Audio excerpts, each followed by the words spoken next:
মহারানী দেখো এখনো নখ ডেকে ঘুমোচ্ছে। বেলা 8টা বেজে গেছে, অন্য বাড়ির মেয়েরা সব সকালে উঠে পড়তে বসে গেছে, ও এখনো ঘুম হলো না। বজ্জাত মেয়ে একটা।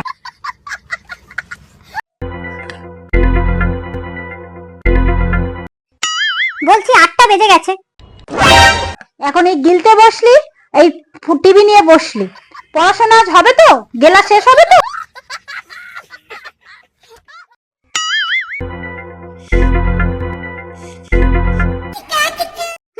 ফোনটা নিয়ে এই যে ঘাটা শুরু হলো, আর বই পাতা খুলবে না।